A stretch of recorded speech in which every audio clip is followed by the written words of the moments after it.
The Double Neck Download has returned 2 episodes in as many weeks. This is what you call momentum. That's right. Yes. We have more momentum than we've ever had before. Yes. Which is good because I'm feeling a little old today and I'm not sure if I should. So I have to check in with you on this. All right. You're my go-to source for eternal youth. That's true. We're very, very close in age. Our birthdays are very close together. And I think I'm technically older, though. Technically by like 51 weeks or something. That. But nearly a complete year. Yes. But here's the thing, that probably would not be most people's guess. So I see. Don't agree. You almost said this is true. Don't agree, Hal. I thought you meant just my age. No. This is the part where go on. No. Trust me. There's everybody who's watching this is going, wait a second, that guy's younger than that guy. Yeah. I see. No. Okay. Right. So here's the conundrum. Okay. I don't even know if it is a conundrum, but I ran to the store a little while ago. All right. And I'm pulling out of my garage. As you do. And next door are my problem neighbors. More on them in a minute. I don't think I've ever talked about them on the podcast, but but they're big on having the transient auto detailer come over and just pull up their big unit with the water tanks and all this sort of thing. My neighbor, I go outside and my neighbor has his unit out. It's terrible. Right. Yeah. And they block the street and, they're detailing the cars, which that in and of itself is enough of an inconvenience. Mm-hmm. But the auto detailers have the back doors of their van open and they're treating the entire neighborhood to a concert. All right. I couldn't identify the artist, but it was something about much of a concert. Then I think then at that point we're just like concert in air quotes. Yes. I'm not. I mean, call me Occam's razor, call me Aristotle, but I think the primary thing that you want to come away with beyond the actual singability of the music or the pleasure of the sounds itself is who's that? Yeah. I don't know, and I would desperately hope that no listener or viewer of the Double Neck Download would know either. But my context clues were the lyric was something about tapping out hoes like a Gracie. That's what I was able to. All right. So it's basically just a guy driving around in a van, if I catch this together, streaming songs that would be from the Jamie Gum live tour. It puts the lotion on its skin tour, right? Yeah. Tapping out hoes like a Gracie. Yeah. And I just, cast my disapproving glance over there as I was pulling out. Right. And again, for context, these folks do some other things that drive me insane. Sure. This is stacked upon stack. This is not like, oh, we're all pent up and we all need a little change of pace. And the kids today, you let them do their thing. Yes. Right. So there's probably a little projection here, but the guy that lives next door to me, and this has been going on for years. I've owned this house probably 7 years, something like that. Mm-hmm. And this guy has lived next door to me for as long as I've lived here. Okay. And we have 2-car garages, 2-car driveways, right? Right. And I'm guessing you have 2 cars that usually take up the space. We do. They actually go in the garage. Oh, that's yes. Impressive. Right. Yes. Okay. And so over on his side, he's got a large Cadillac Escalade. Okay. And that up to now has been the only permanent vehicle because the guy goes through girlfriends like I go through, I don't know what I use a lot of. Right. Goes through girlfriends like he doesn't go through Cadillacs. Right. Yes, because he has had the same Cadillac Escalade for as long as he's lived there, or as long as I've lived here. But here's the thing. He would have girlfriend after girlfriend after girlfriend park in front of my house. Okay, sure. Now, on his side, there is one Cadillac Escalade in a 2-car driveway. Right. And there is no car in front of his house. I see. Yes. Now, I understand that this is probably technically legal, just as I'm sure I could legally probably park in front of his house if I wanted to. You realize you're getting older as you tell this story, right? This is why I brought up the subject. Right. But to me, it's just sort of courteous. It's because, like, no, understand. I'm not talking about your kids having a birthday party and grandma and grandpa are coming over and, where'd all these cars come from? Right, sure. That's fine. Yeah, not a problem. I'm talking about when you just decide that's your parking space. Yeah. And when you have no car, not only in front of your house, but a whole half of your driveway is open. So, and at first I thought, okay, maybe. Is it a relationship rung on the ladder for him? Like, babe, you can come over, you can have sex with me, you can eat my food, but we're not to driveway space yet. Great question. And let me tell you, if that is, here's the thing though, if that is the case, and the reason I would probably doubt it, I've never seen anyone attain that level. Right. So, he's holding out. Right. Yeah. So what would happen is, so at first I thought, okay, maybe it's the girlfriend that's inconsiderate for whatever reason. But I watched him trade one in for another, and damned if every single one of them doesn't park right in front of my house. So now I know, okay. Maybe they would rather be your girlfriend. I'm just going to float that out there as well, which I think is very much a possibility. So obviously he's telling them to do this. At one point, and this goes back years, I left a polite note on one of the girlfriend's cars. Right. And I just said, hey, if you wouldn't mind, if you could just pull up in front of I think I even said like your house, just, if we have my mom come over or something like that, don't want her to have to walk from a few doors down, if we could just do that. And that seemed to fix that problem for a little bit, but then then they broke up. Here came another one, and he gave her the same marching orders.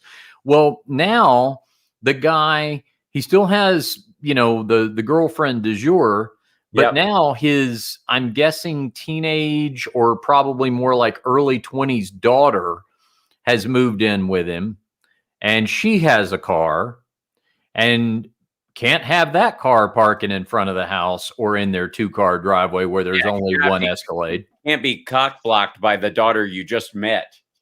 Yes. Yeah. So now they have to find 2 places on the street to park 2 cars that don't involve their own driveway, or again, most confusingly, the space in front of their own house. I do not get this thing about there must be nothing in front of our house, because I end up getting the view of the Kia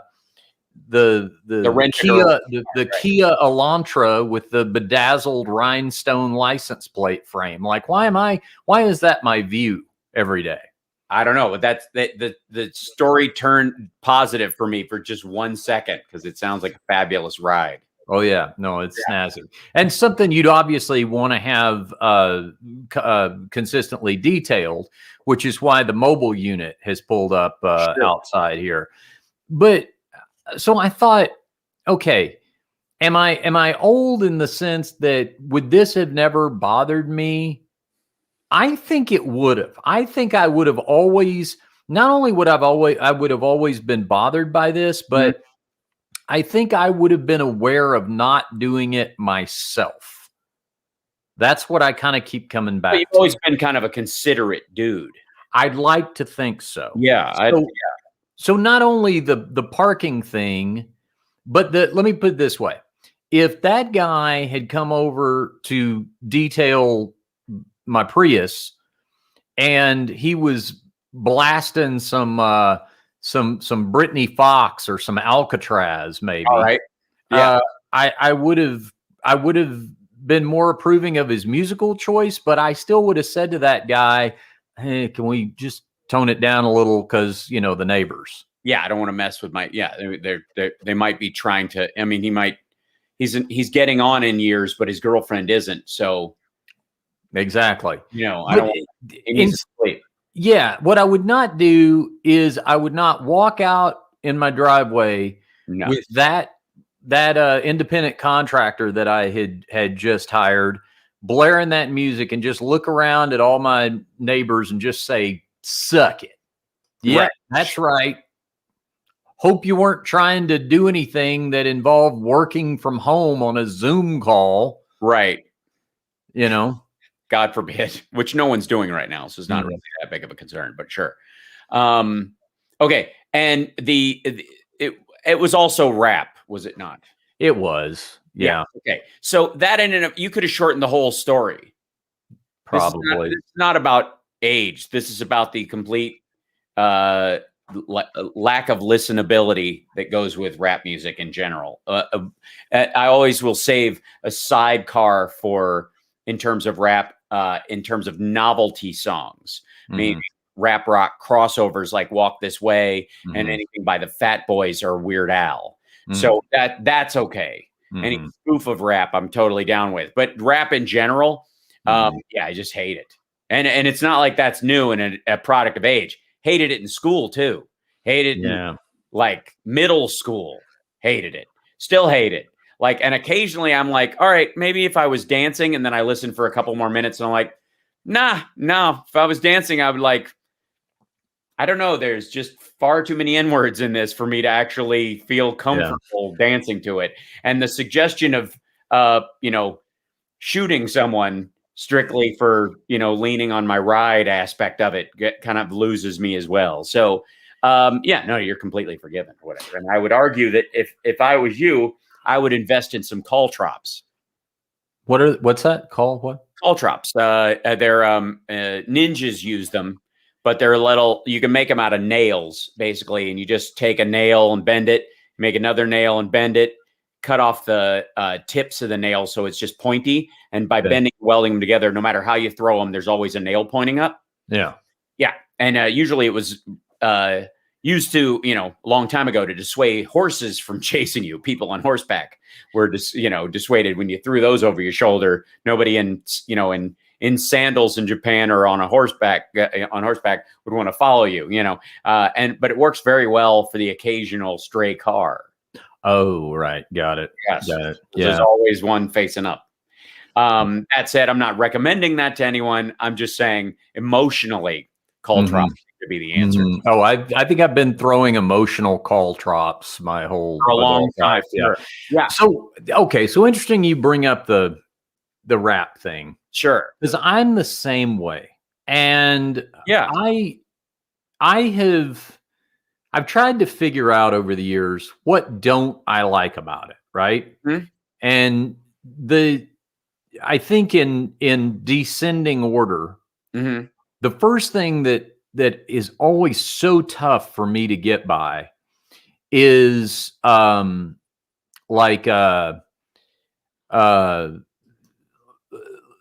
sampling, because I'll hear a song with a hook that I already know, and there's somebody talking over it. So I don't understand how that's somebody else's song, right? I was trying to explain this to a media colleague that liked rap, and he just wasn't understanding my position. And I said, okay, it's like this. Imagine, media colleague, that you land a big interview. Okay, you've got a big interview with a big star on your beat that you're covering, and you do that interview. Well, I then take your interview. I leave the big stars verbiage in there, right? But I cut you out and I drop in all my own questions. Right. And you would say, hey, and your questions don't match the answers of the star, and in some ways completely contradict them. Yeah, exactly. Let them embarrass themselves, right? Right. And then my media colleague would say, hey, you ripped off my interview. And I would just say to him, no, I just remixed it. Yeah. It's a remix. Yeah. Yeah. Yeah. So I don't think that would sit well. So the idea that somehow just got baked in early on, that's going to be the basis for all this. And I understand we just got to wave it off. Like right. The price of doing business in music is at some point along the way, if they like the beat of what you're doing or the general theme of it, they can just kind of make it into whatever, as long as your record label or whoever owns publishing signs off on it nowadays. Yeah. And I understand the concept of, okay, it came from playing records on turntables and, you know, finding the hook on the record and mixing that in or whatever. But now it's just, to me, it just sort of seems like an excuse not to learn an instrument or not to not only learn an instrument, but create melodies of your own. Right. And a lot of it, like that's why producers in rap tend to be the stars of the entire production, because because they know where to buy beats from people who make them and sample the song thing, you know, and then you end up, I mean, I heard, like at the gym I go to, the girl who owns the place plays this DJ station. Yeah. And it's just DJs. Like, don't get me started on EDM. At least rap, there's to some degree you're thinking of your own words. They have to rhyme in your right. But it's but a lot of like they literally just remix songs. That's the whole thing. Like Pitbull owns the network and they just play whatever hit those tracks on it. And literally there's like Kryptonite by is it Three Doors Down? Oh yeah. I don't know if that's the band, but yes, I know the song. Yeah. That's done as a dance song because they just took the vocals and threw them over a beat and And you're like, this was disappointing when they actually made the original song. I don't like this version, Chasing Me Around the Gym. So I think we both, as rock fans especially, are a little bit spoiled in that we expect even the punkiest of the people that we enjoy to have a rudimentary knowledge of their instruments. As a matter of fact, I would argue there's a Duff McKagan has a show on Sirius called Three Chords in the Truth. I listened to this a number of times. Yes. His wife is filling in and co-hosting as they're stuck at home and all that kind of stuff. And I like Duff a lot. I think he's like literally, and I've met Slash at a children's education fundraiser that I did in South Central. So it was really cool. And I like Slash, but Duff is the only member of Guns N' Roses that I actively like. You know what I mean? I'm like, that dude's awesome. Wherever he goes, I'll check out what he's doing. I would listen to Velvet Revolver more for Duff's involvement than anybody else's, oddly enough. And just a good dude. But the show's called Three Chords in the Truth. And it's based on this idea that a lot of people believe that the simplicity of rock is really what it's about. And so the other day, I'm in my car and I've got the Sirius rolling and I'm on my way to run some errands. And I put on Ozzy's Boneyard, which is where it is, which is my alternate to Hair Nation. These are my two kind of, you know, I will occasionally go to 80s on 8, you know, and usually I'm disappointed after 2 chords and I go back because it seems to be new wave on 8, but that's another story for another time. Like the rest of the 80s didn't exist. Like Hair Nation literally is a section of 80s music that gets sequestered off in its own thing. Okay, fine. So he starts the show. It's his birthday. His wife is covering whatever in the show. Three Chords in the Truth. And let's go. And here is our first song up. And it was Electric Eye by Judas Priest, which I like. I like the album. I liked Turbo. You know, I'm the worst nightmare of Judas Priest and Iron Maiden fans, in that my favorite albums are Turbo and Somewhere in Time. Yeah. You know what I mean? Like, that's just they just hit me the right way, and I like them. Now, I like Somewhere in Time largely because it's based on Blade Runner. There's a lot of references to Blade Runner in it, and Blade Runner probably has more musical references caused by that album, by that movie, than any other movie in history, I would argue. Mm-hmm. Certainly, Put Your Hands on Me, I think it was Sinead O'Connor. That is from a line by Rachel, in the android and the replicant woman in that. And then, of course, More Human Than Human. Yep. Like, yeah, you know, which is a line directly. I mean, there's multiple lines of dialogue. Yeah. Yeah. So as I'm listening to that, he says 3 chords and the truth. And if you were to say 3 chords and the truth, I would think like AC/DC. Mm-hmm. Or a punk band, arguably, which is really what he's talking about. Is this like these ideas that it doesn't really have to be played well. It's just all you need is you're saying your thing and it's going to be driving.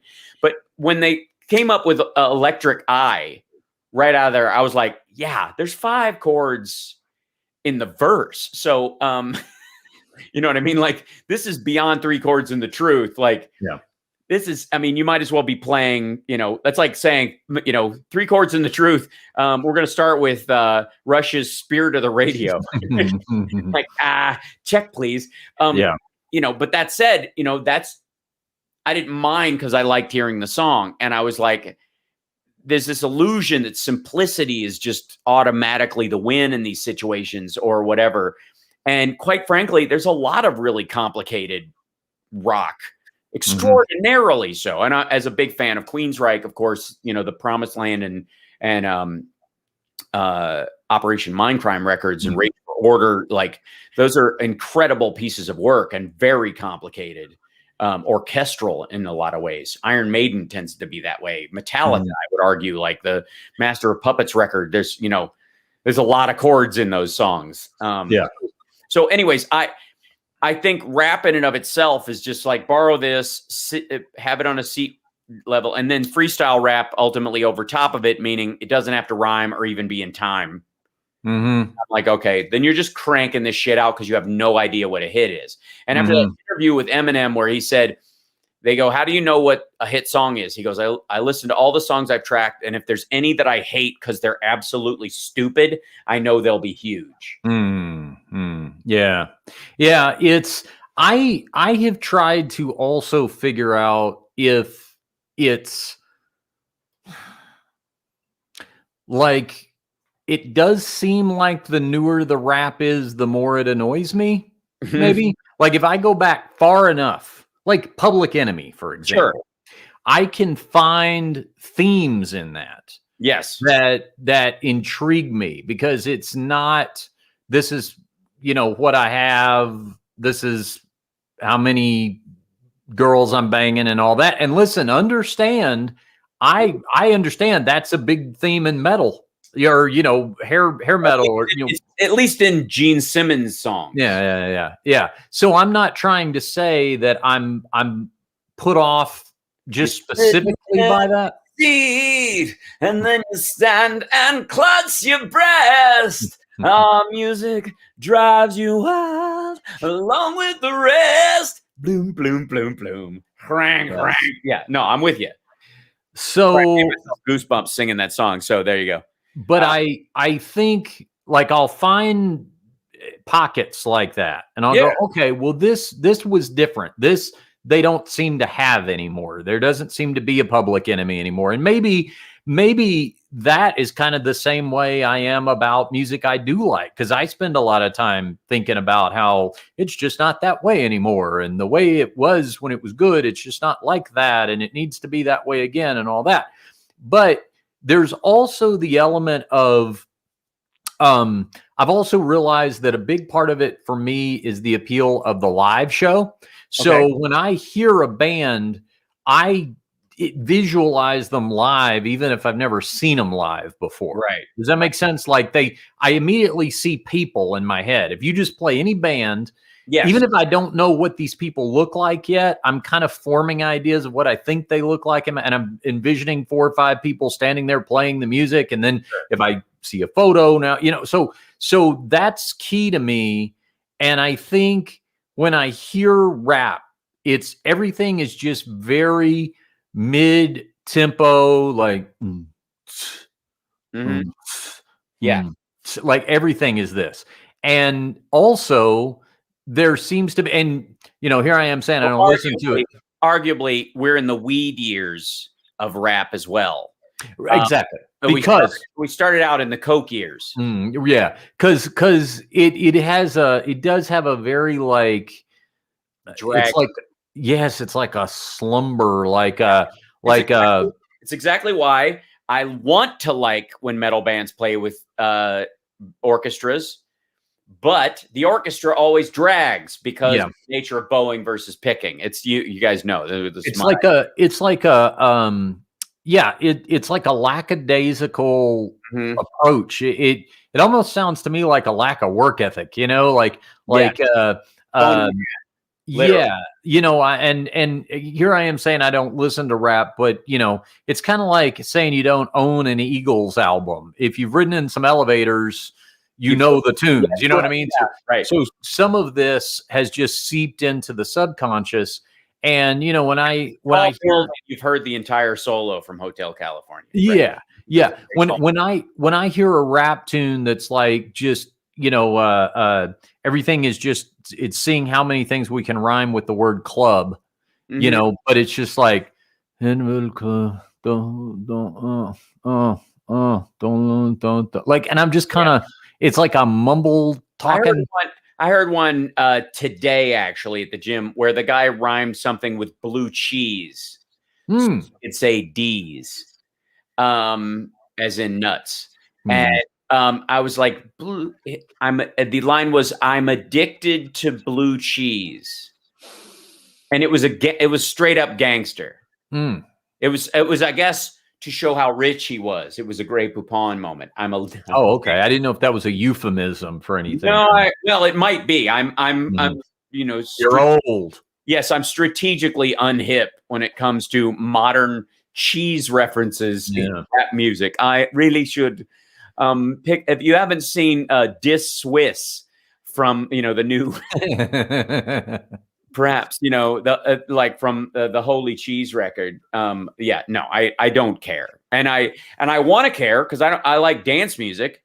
But I'm also fundamentally aware that anytime you go to a dance club and they're playing EDM or that kind of stuff or whatever, and it's just kind of like everybody's just picking a beat and sticking to it, it's like they're listening to hold music, and then somebody puts on a dance track from the 80s, including Jump. Everybody loses their minds and has a great time no matter what their age range. So I'm like, maybe they were on to something back then. Maybe everything is a little draggy now comparatively. And like I said, as you see weed get legalized, you see a lot more slowing down of dance music to the point where it's lethargic, and a lot of acoustic records. Rock guys putting out acoustic records because they're smoking weed and going, I don't know, maybe just, hey. And so, okay. Well, it's nice to know I'm not alone. No, you're I guess I just need, and it worries me. Like, it makes me wonder, I don't have any kids, but you see all these stories about, nobody buys guitars anymore and that sort of thing. And, what are they? And I'm just blown away. Like, my, Phone Booth Fighting podcast co-host, Frank, he has kids that are 17, 15 and 12, maybe somewhere in that neighborhood.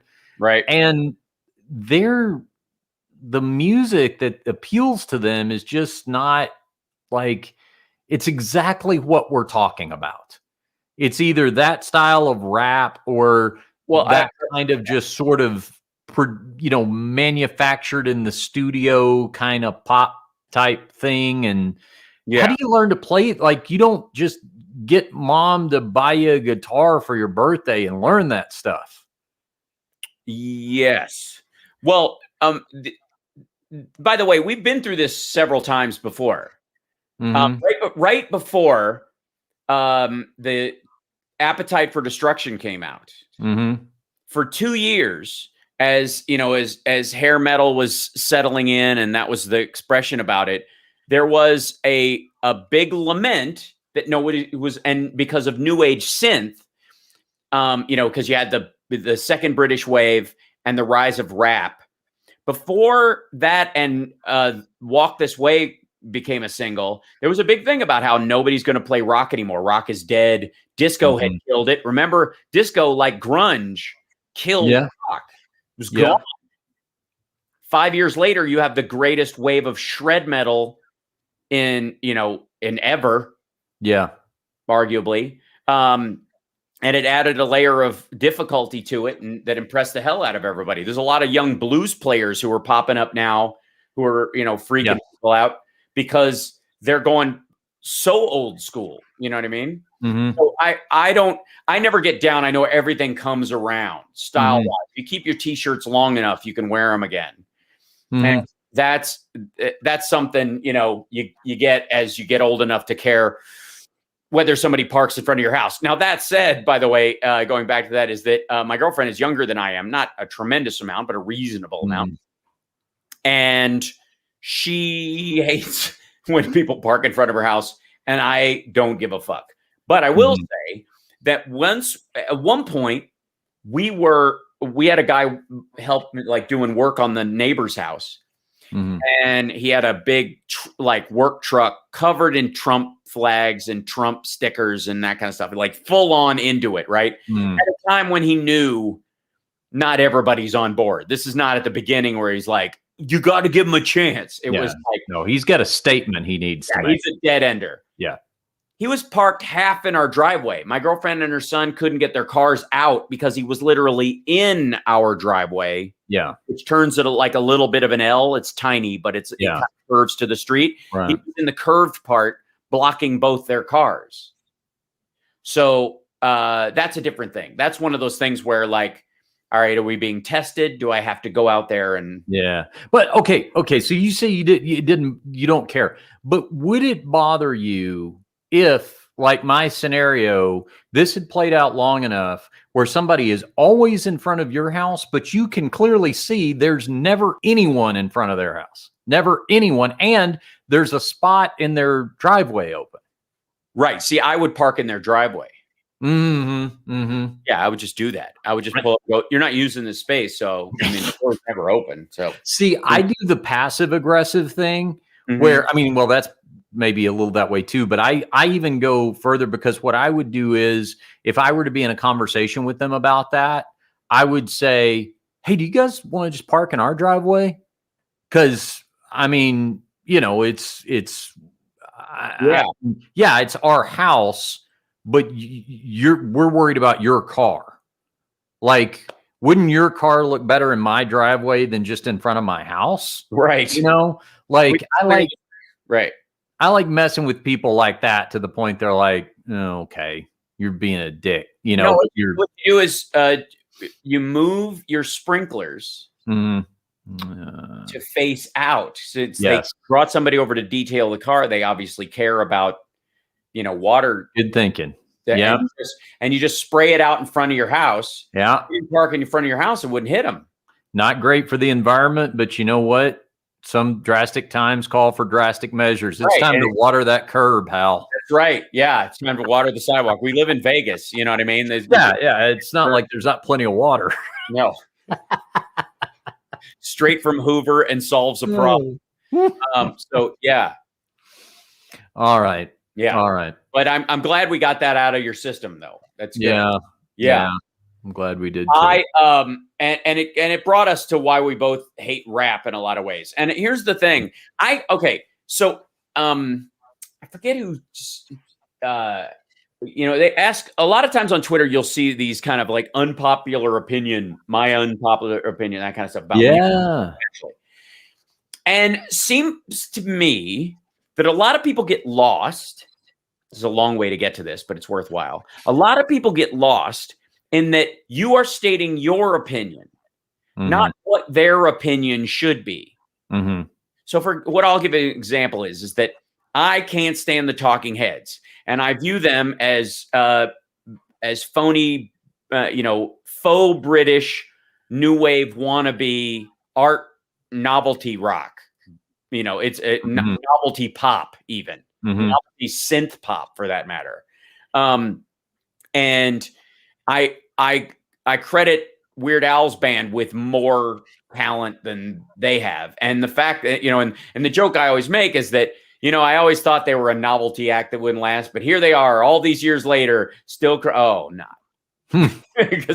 they broke up because David Byrne's an egotist and he went off to make, like every other kind of synth pop artist, I'm going to go make real music where I just steal music from either South Americans or Africans.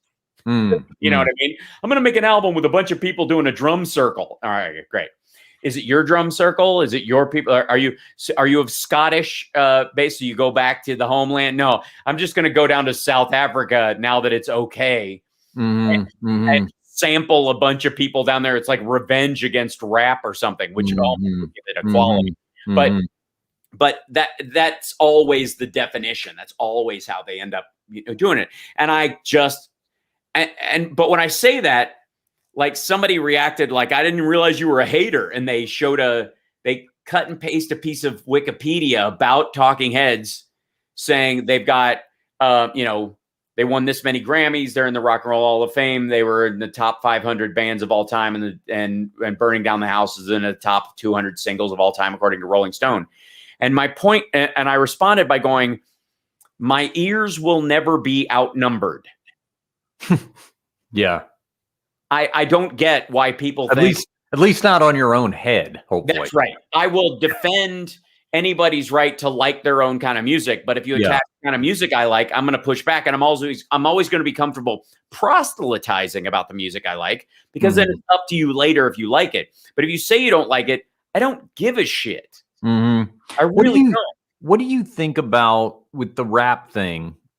Because what's strange about that is the philosophical circles that you and I travel in. Sure. If we tended to be more of the Toby Keith, Kid Rock, Ted Nugent variety, this opinion is actually going to be way more prevalent than some of the all-inclusive circles of toleration that we prefer.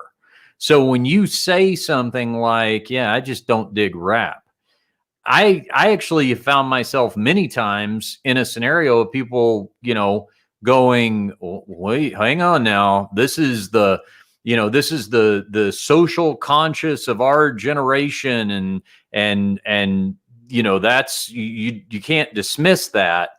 Well, what I would argue is that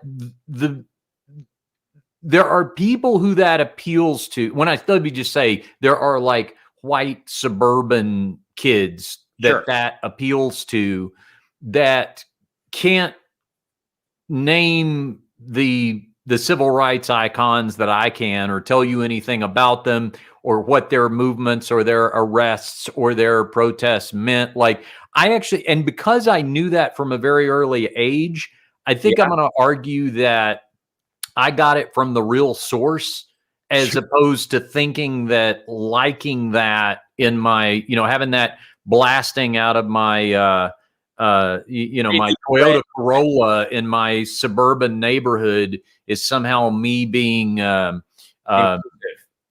Yeah. Weird way to listen, which is a weird reason to listen to anything.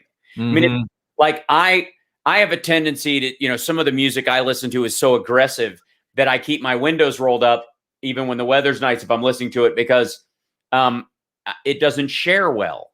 Well, that's you being considerate. Boy, you don't have much of a future as a mobile auto detailer. No, I'm telling you right now. Me and Biff Tannen will take all of my business. I'm just starting the second coat now. So that, and again, if anybody wants to like it, nothing I say will ever stop them. That's the thing about music. Music is ultimately very personal. Yeah. And you and I talk about the particular kind of music that we like, and a lot of reasons why it always kind of dovetails back to Kiss for us is because there's not anything that could change what we like and how we feel about that music. And there are some, here's the thing, there are some songs and some bands that are in that genre that people who don't listen wouldn't know any better. They wouldn't know the difference. But to me, it's like heretical to compare the two. You know what I mean? And I don't begrudge anybody that does like it, but I don't. There might be something out there somewhere. And I have this philosophy about music in general. Yeah. I'm always interested in the new. I'm always interested in discovering something. And so I think even still, even though I've said everything I've said on this episode so far, there's always that thought that, well, maybe there's a rapper for me, you know, maybe there's just someone out there. And I've had moments with it, like where I remember like my girlfriend liked this guy, Kendrick Lamar. Sure. And I saw him on, it was like Jimmy Kimmel or something. And he had a band with him, and the band, you know, and I was like, okay, well, here's a band that's actually playing. And it wasn't, you know, I couldn't go, hey, this is a Spinners song. Like I remember hearing this on the radio in the 70s. So I like that. But then we saw him at this music festival, and he had people wearing instruments, but they were in shadow on the stage. And I realized, oh, these people aren't playing. You know, they're actually, there's people that are posing as bass players and guitar players to make it look like there's an actual band playing here. And that was a bummer. So heartbroken once again, you know, but I don't know. I mean, I don't mind if there's, you know, a big show on and you're doing something and that people don't play instruments in some cases because it is impossible to do so. Mm-hmm. If it turns out they're dancers and they smash all the instruments because that's part of the song. Mm-hmm. But but I'm talking about like where you actually have people like just don't wear the guitar, just don't play it. You know what I mean? Don't really play it. Just almost like the women in the Robert Palmer video. Yes, right. But the fact that there were lots of them, and that one of them probably could have played in there, like there could have been a Jennifer Batten in the mix someplace, and it's really just we found a bunch of women who looked like our. That's fine. I'm fine with that if that's the stage show. I don't care.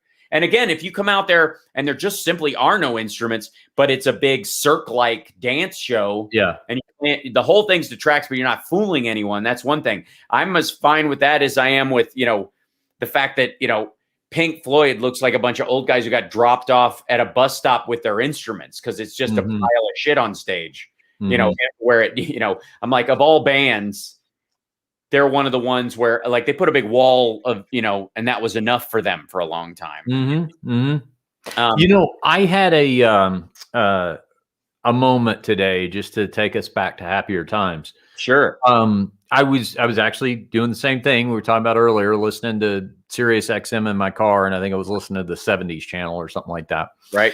And Boz Scaggs' Lido Shuffle came on. You know this tune? Lido, whoa, whoa, whoa. Yes, that right. Song? So I have a vivid memory of first time I ever saw Kiss on the Dynasty tour at Tarrant County Convention Center in Fort Worth, Texas. We're sitting there. Right? Yes, we're sitting there. The opening band, Leather, has concluded their set. Don't know what happened to them. But the roadies are taking off the black duvetine, you know, the draping off the Dynasty set and everything. And that song played as... It was actually right before the band came on, because you know how sometimes the sound man will do that trick where they're playing the house music, but the last track gets turned up just a little bit, just gets a little louder. Yeah. And that's what that song was. Oh. And I just remember that, you know, and I'm like... Turned in there, right. Yeah. And it's cool when you realize little things like that. You know? I remember songs like I could never figure out. I remember in high school, like, who the hell is Aldo Nova? Like, because I'd hear the songs, but I'm like, was he in another band? Was there something else? Because one of those people that just seemed to explode onto the scene in some way, but not in a way that they deserved it. You know what I mean? explode onto the scene with relatively pedestrian hits. Mm-hmm. You know what I mean? The people who are like, oh, clearly this is radio filler. How did you end up being the radio filler? And why is it cheaper to play songs that aren't that popular? Like, it was weird. But I remember hearing one of the songs play at a live show. I think it was when I forget what band it was. It might have been when I saw DLR in Chicago. Mm-hmm. And they played it like in the, between the middle act and David Lee Roth playing. And I was like, okay, this sounds good loud. It doesn't sound good any other way. And I'm like, I wonder if this would be worth seeing live. And maybe that's what I'm missing. Is he one of these people where you're like, no, I know, like, Angel Eyes is funny because, Jeff Healey sings it and he's blind. That's cool. It sounds fine. But when you see him live and the fact that he plays with his guitar sitting on his lap like a dobro, it's fucking impressive. It's awesome, Did you do you ever wonder the sound man's strategy at the big concerts? Like, because how many times have you heard Back in Black played? And I don't mean the track, I mean the album. Right. And on the one hand, I found myself waiting for a headliner to come on so many times and thought, come on, like, I mean, it's great, but does anybody here not own this? Like, I've got this, but then again, is there some sort of strategy to the familiarity of it? Yes, it's hype. It's not, it used to be a way that they would kind of introduce you to bands that were similar to the band you're listening to, and you're like, this is cool. What is this? But it didn't. But more and more, the bands would end up picking a lot of the songs that are like, these are our influences or our contemporaries or people that we like. And like, imagine being backstage, you're about to play to 10,000 fans, and the DJ running the board, who's just running stuff through the sound system, so you don't have to go, are the speakers working before we go out? Plays a song by a band where the lead singer personally, he's a prick, and you fought over a girl, and you just like, I hope I never hear that asshole's songs again. We kicked him off the last tour he was opening for us, and now we got a single. You know what I mean? Yeah. Well, I like it also when there's recurring themes, like Iron Maiden play, and they've done this for ever since I think the first time I saw them was on the Power Slave tour, and they were doing it. But before they go on, they play Doctor Doctor by UFO every single concert, and it's cool because you've got a 5-minute warning. You hear that, and you're like, whoop, time to get in the seats. Up, right? Yeah, I think that's pretty cool. Yeah. Or when people have a theme song. Yeah, or just something, intro music, something. Well, I don't know. The Man with No Name song or whatever from Good and Bad, the Ugly. Yeah, I don't know if I've told this story or not, but I don't know, probably better part of 10 years ago. I had just gotten a place here in Las Vegas, and I have a good theme intro music story too. When we do that, good. Go. Motley Crue was doing their residency at the Hard Rock Hotel here, and so they were playing like a 30-night run or something like that. Really cool show. Because you've seen them in the small place, the joint there at the Hard Rock, but the concert was called An Evening in Hell with Motley Crue. And the idea was that it was more pyro, more fire. Everything was on fire. Everything was on fire all the time at this concert. And I had really close seats. It was like third or fourth row. And there was so much fire. Mick gets really cold. So necessary, right? He was not getting cold at this show because on that third or fourth row that I was sitting on, there was so much fire. It was hot. Like we were sweating from the fire, the heat, it's like being too close to the barbecue. You're like, ooh, Christ. Yeah. And, but when the concert started, the lights went out and a fire alarm sounded. You're hearing this, rah, rah, rah, and a voice is saying, please exit the theater calmly and safely. No, this only lasted maybe 10 seconds, and then they kicked into Livewire. Right. But my immediate thought was, I would have loved to have been Motley Crue's manager sitting there at the planning stages of this tour with the promoter and also the insurance agent, and saying, now what we're going to do is we're literally going to yell fire in a crowded theater. Now, don't worry, there's no real fire. And it's only going to last for 10 seconds. People really won't have time to panic before we start playing Livewire. So it'll be fun. But could you imagine? I mean, that had to be a conversation, right? Yeah, with the fire marshal, night 5. They and I mean, obviously, like one of my favorite, intros that when people do it is the air raid siren, and the beginning of Blue Murder's album. With the song Riot, if you know it, starts with a, and live they would play that. There's a lot of bands that start with the air raid siren. I'm like, this would have not been very popular in 1942. No. But so intro music being what it is, like my band uses the theme from Magnum Force, the Dirty Harry movie, and we play that, and it's about 2 minutes and 15 seconds. And we put it on, like, we give it to the sound guy, and we're like, 2 minutes and 15 seconds from when we absolutely have to start playing the song, and we'll be ready when it's done, period, end of story. And don't raise the curtain or we won't enter until it's at the right part of it. Okay. That's just, I want a real show, like a real band, you start building that kind of stuff. Well, I'm a big, my favorite anime movie, if you have one, mine is Ghost in the Shell. And I love it. And it's the same reason I like Blade Runner. Themes they overlap. It's great stuff. And I'm a big fan of the movie overall. And nude female robots, what's not to like? So, but the theme music to it is Japanese, like, female, like a female chorus of throat singers or something, just going, kind of, it's really squealy and stuff, but it's spooky, so it works. And it's, got light drums in it going, little simple things with it. And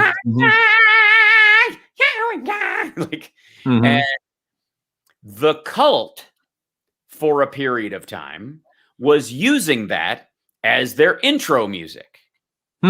Where they walk out on stage to it. They would play that song. Well, it's 5 minutes long. And it's not like it has a chorus. It's just 5 minutes of right. Yeah. So they were not doing well during part of their tour.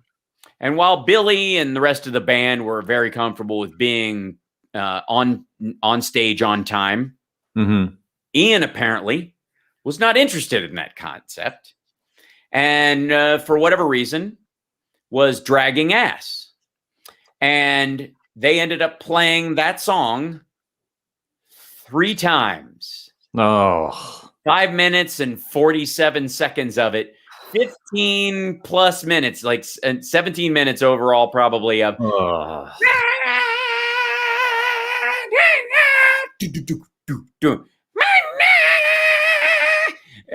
for fuck. And the audience at one point was like ready to storm the stage. By the way, I've not enjoyed the 42 seconds I've heard of it. I can imagine what upwards of 20 minutes was like. Brutal. Yeah. After 2 minutes, it's bad. Because even in the movie, they play the whole song. Yeah. They play it during the sections of it, and then they cut out of it. They played the whole unedited version of whatever that song is 3 fucking times. And like, it was a small club. It wasn't like, oh, we're all in a stadium, so there something's up. We'll go. I'm gonna go take a piss. I'll be back or whatever. It was a small club in Seattle. I was seeing them in. Yeah. Yeah. And I was like, everyone was like, who do we kill first? Which I'm going to go with Ian. And that's what it was. The rest of the band started coming out on stage, and then it plays one more time and they walk back, and then he finally starts to come out, and there's a little like going on the sides, like he doesn't want to go or do it. And then he's not doing, and then he does the Cardinals in, which is not singing the songs. If you don't want to do the songs, don't put them in the set. If you can't sing the songs, don't put them in the set. But don't put them in the set and then basically do this to the audience the entire time while you go, firewoman, firewoman, firewoman. Like kind of doing the Vince Neil thing that he does.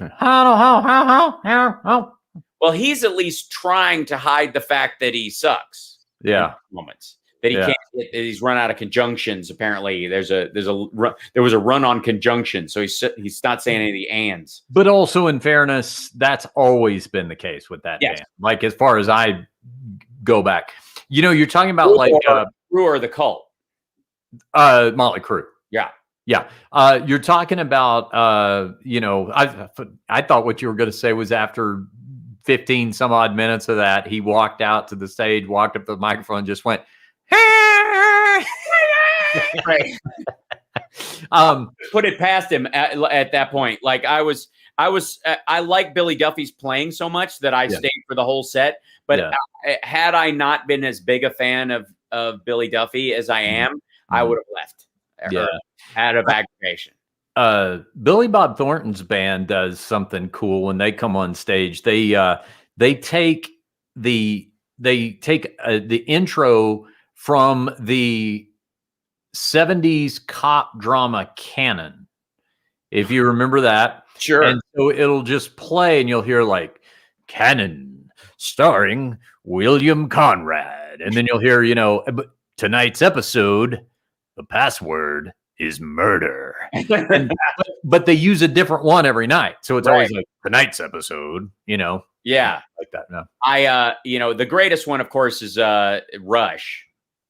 What did they do? The Three Stooges theme.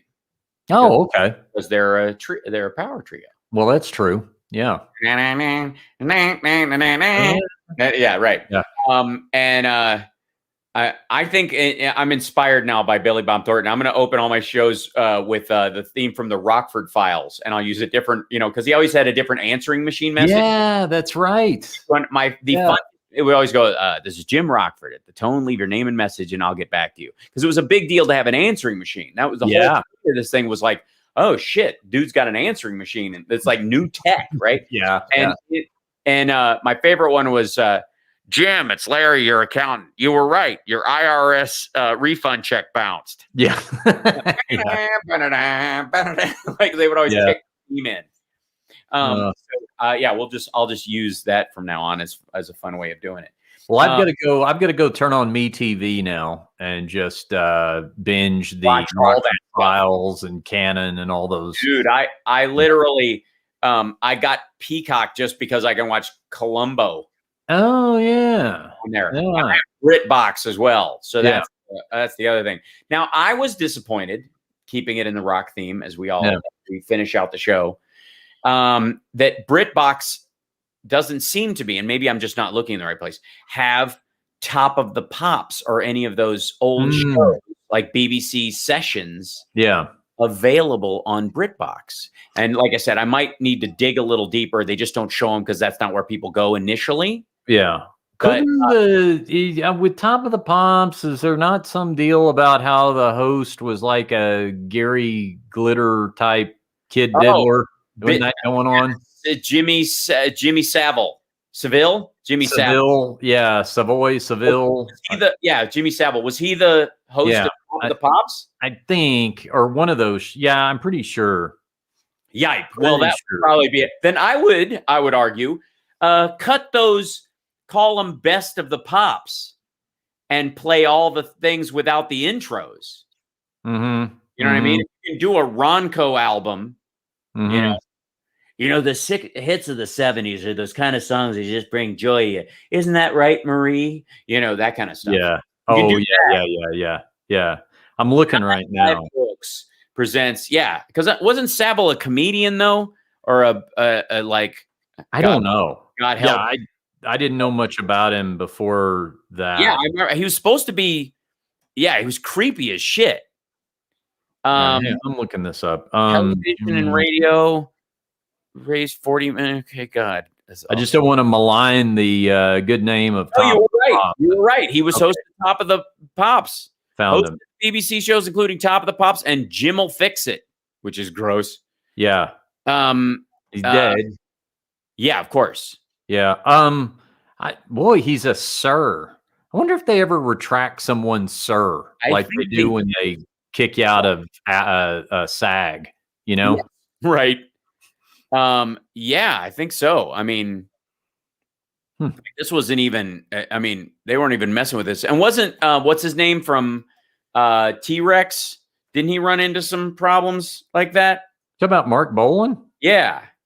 I don't think so. He died so soon. Someone else? There's the Gary Glitter.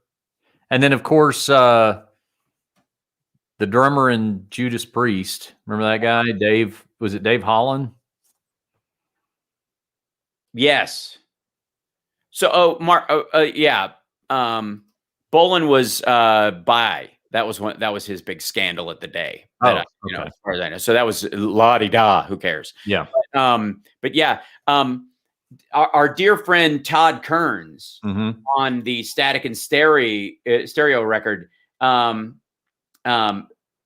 There's a line in one of his songs. I was Bolan, you were Doris Day, like about this relationship, like how him and his girlfriend. I was Bolan, you were Doris Day. By the way, if we should give assignments for songs for people to listen to. Yeah. For if you haven't heard them, stuff that's in the ballpark, but It's Not You, It's Me by Todd Kearns. I'm going to give the assignment. All right. Let's do that. I love that song. And then what you give one? What's a song that people need to listen to that they may or may not be familiar with from a favorite Richard Hunter song? Yeah. Trying to think of a relative deep track. Yeah, maybe a good deep track. Let's go with just because I'm staring at this UFO box set I got here. Let's go with Love to Love by UFO. Love to Love by UFO. Yeah, one of their ballads, which is not what they're typically known for. So I'll tell you what, I don't know that one off the top of my head. I may have heard it, but I don't know by name. So between now and our next one, I will listen to that and I will report back. And you listen to It's Not You, It's Me. Got it. All right. That's what we're doing next week. I love it. All right. And, maybe we'll invite Todd Kearns on. Yeah, there you go. Yeah. I don't know if I can get a hold of a member of UFO. Might be past their bedtime by the time we get together, but we'll see. Entirely possible. Speaking of being, they're probably exhausted from a whole day of being pissed that somebody's parked in front of their house. Because they are older than both of us put together. That's right. That said, by the way, at the beginning of the show, when I was waiting for the setup or whatever, I went to, I have a confession to make. I was on shopkissonline.com. Oh. And this is not a paid endorsement by any means or whatever, but they have a Paul Stanley talisman t-shirt now. You know, the talisman from with the symbol that's like from the Kiss Meets the Phantom of the Park. Yes. Yes.